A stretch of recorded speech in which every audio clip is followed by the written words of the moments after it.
Good morning, everybody, and thank you for joining me this morning for this short presentation on the role of language and language learning in today's society. My name is Nikki Coombs, and I'm the principal of Beacon House Surinai International School based in Petaling Jaya in Malaysia. It's great to hear from you all today, and I thank you for joining us this morning.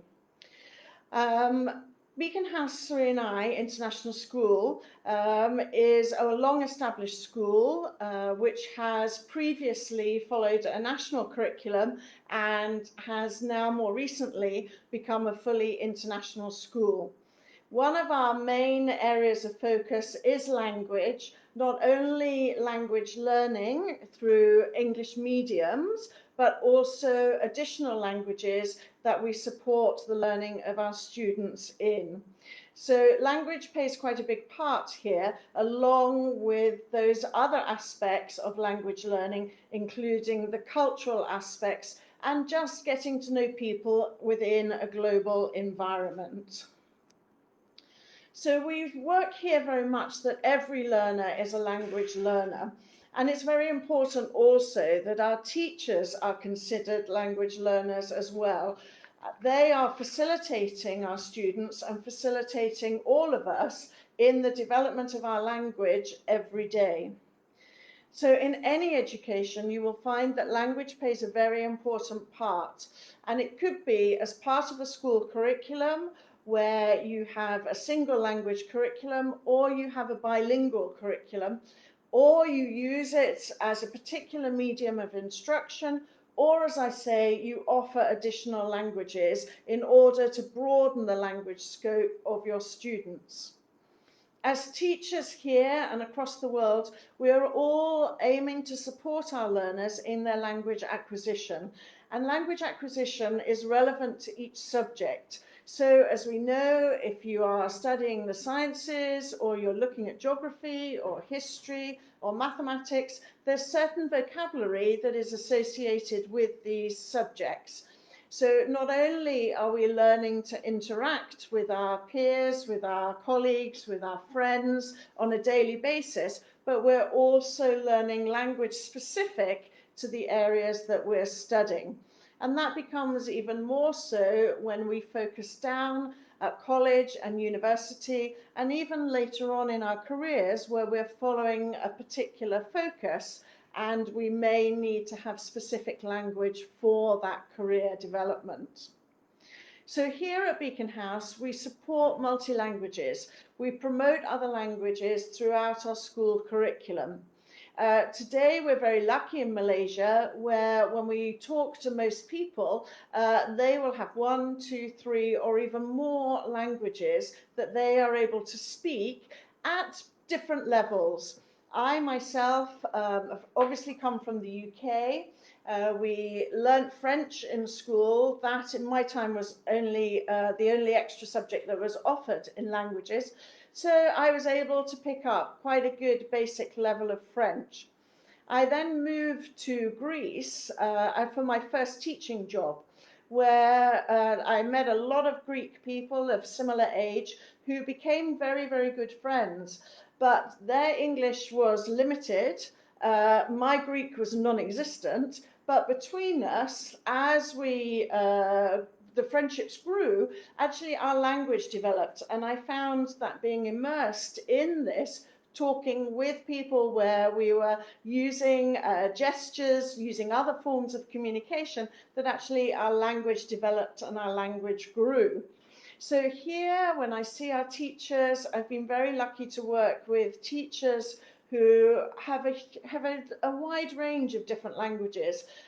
Some teachers, when I first came to Beacon House, were able to speak 4 or 5 different languages, and then a number of different dialects in addition to that. We know from research that in the US, the number of multilingual children is rising. And you will see even in the UK, where migration of families to other parts of the world is much easier. The borders, although not this year maybe with COVID, but we know that there's a trend for people to move, to migrate, maybe for their job, maybe for a better lifestyle. And so families can be split not only within different parts of your country, but within different parts of the world. And so children are becoming more adaptable. They may have grandparents who speak a different mother tongue than themselves. If they've grown up speaking English, grandparents may here, for example, speak Malay.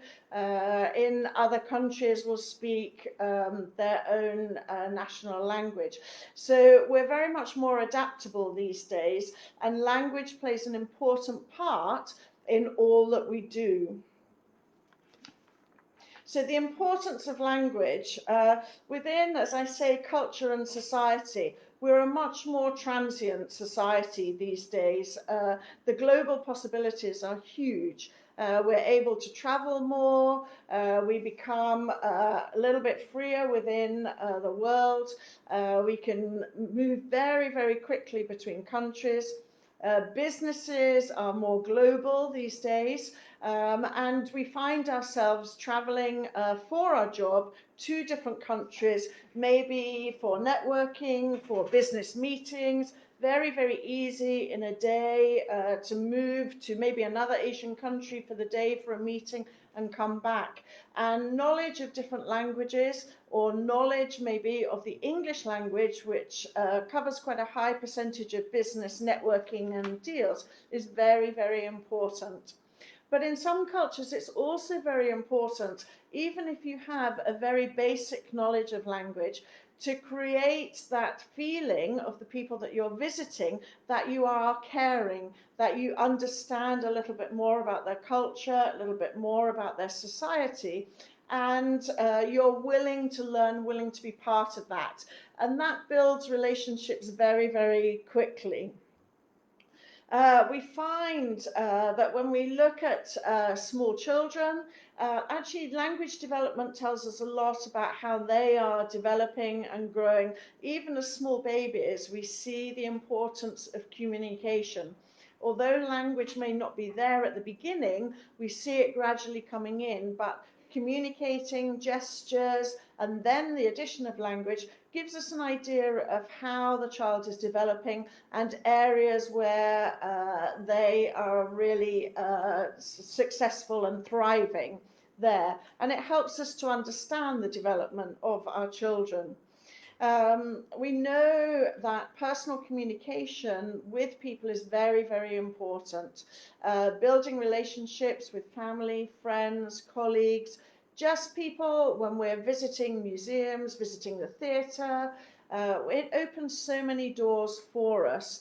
And so it's very, very important that within a school that we allow our children, allow our students to be open to the development of multiple languages.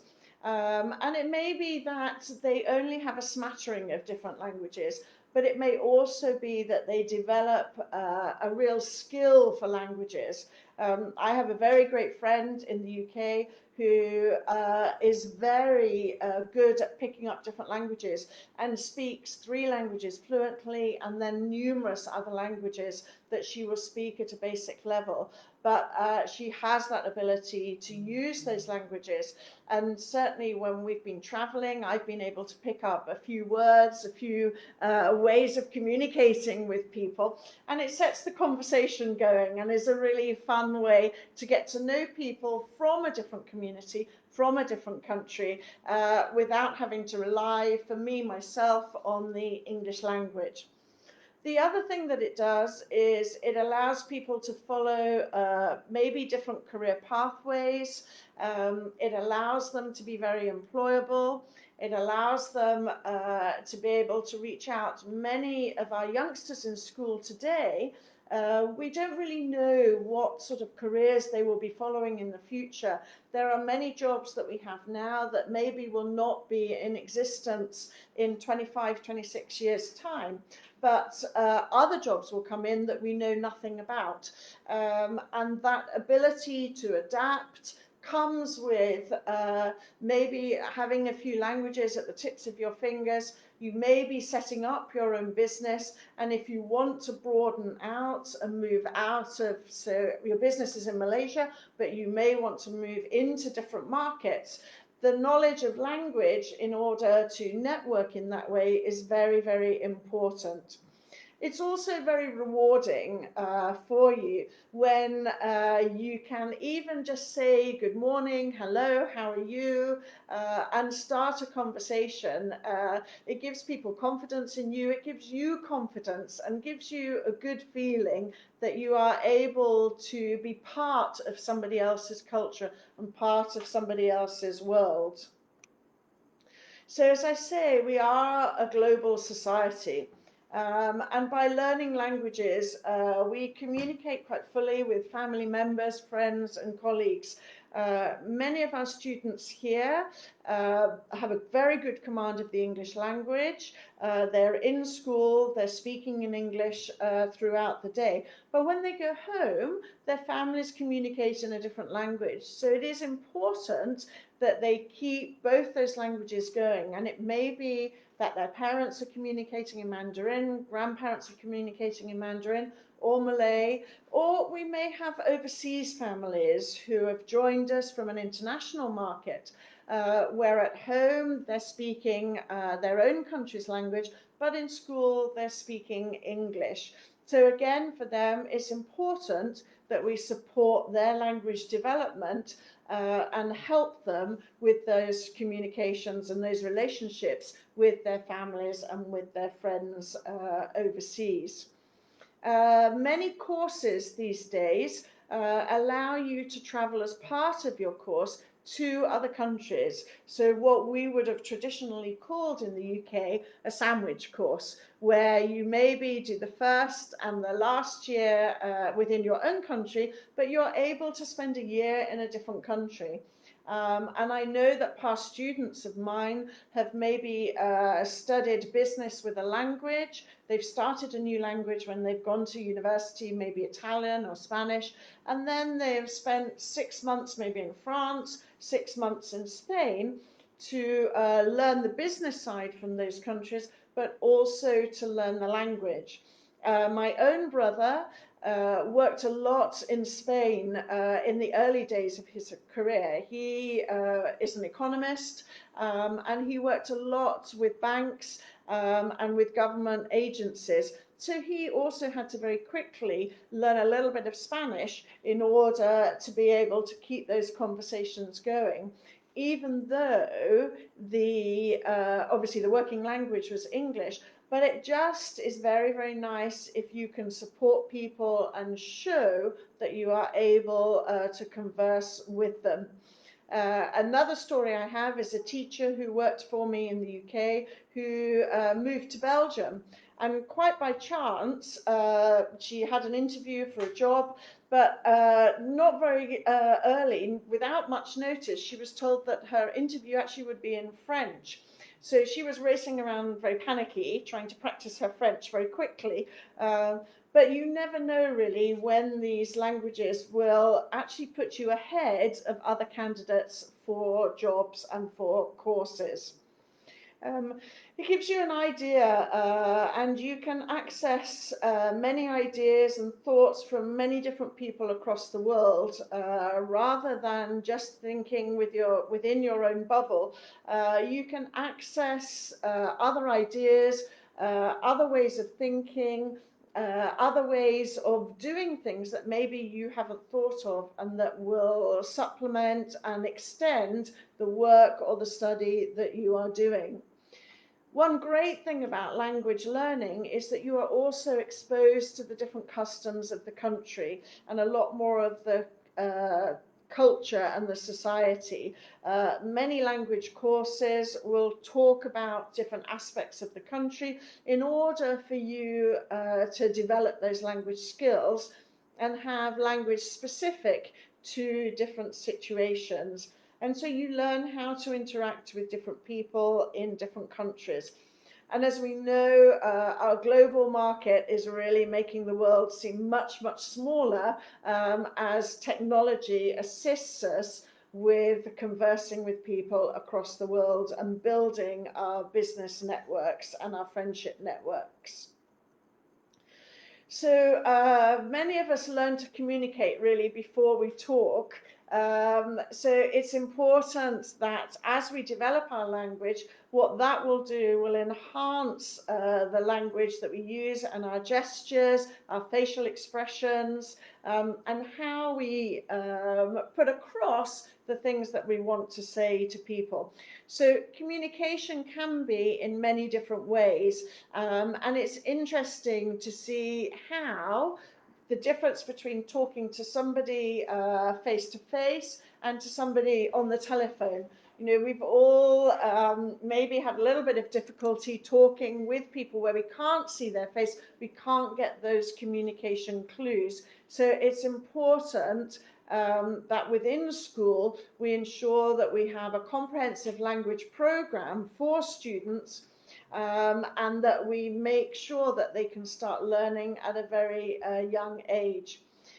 Technology within education, but also within our homes, has allowed language learning to be a lot more accessible and has allowed us to dip in, try really new things. And particularly over this last 9 months, for many of us, we were at home, we were working from home. So we may have had a few extra hours when we weren't driving backwards and forwards to work, where we can tap into some of these online learning, language learning opportunities.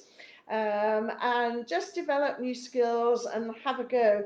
It makes us use our brain more effectively, and keeps us alive with learning and with moving forward and developing our own personal development.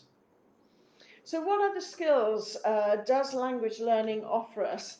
Well, all languages, as we know, are a very complex system of different grammatical structures, how our sentences are formed, the structure and the words, our spellings, whether we have male or female cases, or whether a word is just has a non-gender. And in some cases, like for myself, as I said earlier, moving to Greece, actually having to learn a new alphabet even before I could learn to write or read a new language. And it was very interesting to be part of really an immersive learning experience where I had no formal lessons. It was literally learning on the spot. So one of the first things I had to do was to take clothes to a dry cleaners, to a laundry. Well, the lady there didn't speak any English at all. So, but we managed, using a book of words to help me, phrases to help me, and we learn very, very quickly. And making friends with people within a new country, they will always help and assist you. So it was a great learning experience, and I found, after probably the first 3 or 4 months of being there, actually I became quite fluent because I was using it and listening to it and immersed in it. But it did have to make me think. I had to pay attention to people. And I had to think about how I could take the best out of what people were saying to me. And learning very quickly that I didn't need to know every single word in that sentence. As long as I knew what the key words were and I could see people, then I was able to problem solve, to work out what they were saying to me and to be able to respond. So it is about adapting to new information. It's about adapting to a new style of listening. It's creating your attention, making sure that you are really listening to people. It also gives you confidence. I think if you're able to speak with people, you don't sort of shy away from making introductions. You have that confidence to start a conversation and be able to offer something to a group. Maybe you're with a visiting group, maybe at a conference, and you can start a conversation going and build those confidence skills. As we know, language learning will also improve our memory. Our memory, the parts of our brain that benefit really are our cerebral cortex and our hippocampus. And like any exercising of a muscle, it makes that muscle stronger and it makes it more flexible. And I know that there has been some research using language learning about how this helps you maintain the improvement of your memory, keep your memory alive, and maybe even the possibility of delaying some of that memory loss that older people sometimes suffer from. But as we become more proficient, as we use a language, then we can really say what we mean. We can really give that true meaning. We have the vocabulary that we can use. We have that sentence structure that we can tell people exactly what it is we want to say. It's also been thought that if you have multi-language users, that actually they're able to switch tasks more effectively. You see people that have multi-languages switch between one language and another, and hopefully that also gives them the ability to switch tasks a little bit more effectively. So career benefits, I mean, about 85% of international organizations do use English as one of their working languages. So the languages allow people to travel within a global company. It allows them to direct and express exactly what it is that they want to say and how they can build their business and build their network. Many employers now are looking for people who can speak more than one language so that they can be used to develop other markets across the world. In a time when really business is struggling a lot in many, many areas, that ability to be able to move into different economic markets, into different countries will help. And it helps you travel, as I say, with a global company.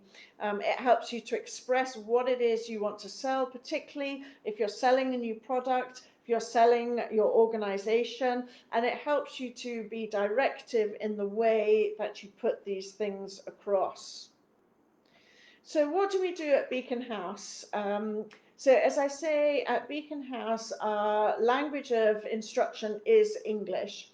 So everybody will learn their subjects in English. And we have children that come to us with a variety of different languages and a variety of different language levels, particularly within English. So it's important that we're able to assess, support, and develop their language ability very, very quickly so that they can access the curriculum. But we also start language learning, multiple language learning, at a very early age. So even those children in reception will begin Malay classes and will begin Mandarin classes. And they carry those through alongside their curriculum the way through as far as the possibility of taking IGCSE. We have comprehensive language programs. We also offer French to our students. And through CCA programs, we look to offer from next year Russian and German so that we can really broaden this language experience for our students. The students will follow for Malay as they go into secondary school, will be able to opt for either foreign or first language. The first language, Cambridge IGCSE, the first set of exams will be from June 2021. So this will be the first cohort in Malay to have that first language qualification. And this has been quite a long time in the making. When I first came to Malaysia 6 years ago, they were just starting to talk about it. And being part of those discussions, it's very rewarding to have seen that development between the MOE and between Cambridge in order to finally have this qualification, which is at the equivalent of SPM for students who are wanting that much higher level of Malay language ability. There is also foreign language on offer, and as those of you that have followed an IGCSE program will know, that has been around. That was the original qualification. So we allow our students to set for either foreign or first language, but it is compulsory for those who are Malaysian to take that at a level, at IGCSE level. As I say, we also offer Mandarin. So Mandarin is compulsory for the first 4 years in school, and then after that, students can either choose Mandarin or they can choose French. So if they choose Mandarin, then there are 3 aspects of IGCSE that they can work towards. So our teachers here will teach first language Mandarin, foreign language and second language to the students so that they can opt according to their ability, but also according to their need. And for primary and secondary students, we also offer the YCT and the HSK qualifications for the students should their parents and themselves wish to take those. So we try to develop the language provision as much as we can for these students. Those students that are studying French are also able to take IGCSE French, and this is the equivalent of somebody in the UK also taking a French qualification. And with that qualification, they're able to then take it further if they want to take it to A level, or they want to take it to degree level. It will set them up for those both those qualifications. The other thing that we do to support language is that we have language focus weeks, we have international days and cultural experiences where the students are able to learn about other countries, to learn very small phrases from a huge number of languages, and then teach the other students during that time. They're fun activities. They learn about music from those countries, about national dress, about cooking and the food that they eat. They do cooking, they make these foods for their friends and for their peers in classes, and they teach each other different aspects of language. So it's very fun, and they can be rewarded with trying out all sorts of different foods, different ideas, and different languages and phrases from countries across the world. We're very lucky in that Beacon House is part of a global network of schools. So we are also able to work with our friends and our students in the other countries. We do virtual online global projects where our students link with other students across the world, working in groups. And it's been great this year to see them online, making friends, learning so much more about how each other work, live, about their families, about their schools, and about their aspirations for the future. CCA is also another important part. Our co-curricular program will also offer other languages for the students so that they can dip into language and broaden their experience there as well. So I hope that this has been helpful. If you would like to hear more about Beacon House 3&I, if you would like a virtual tour, then do contact us through this Facebook page or through our website. We would love to meet with you and to speak more about what Beacon House has to offer all our students, and the opportunities not just in Malaysia for them, but hopefully once our pandemic is over and our borders are back open, how we can go back to our student conferences, our School of Tomorrow, these sort of things which are virtual and online at the moment, but we'll go back to being able to offer this opportunity of travel and experience for our students. We also are able to offer careers programs so that they can take notes from college lecturers, college admission tutors from across the world who previously would have come to visit us. So we hope also that that will happen again. But it's been great to talk to you. I hope this has been of use to you, and I look forward to meeting with you sometime in the future. Thank you very much for listening, and have a great day.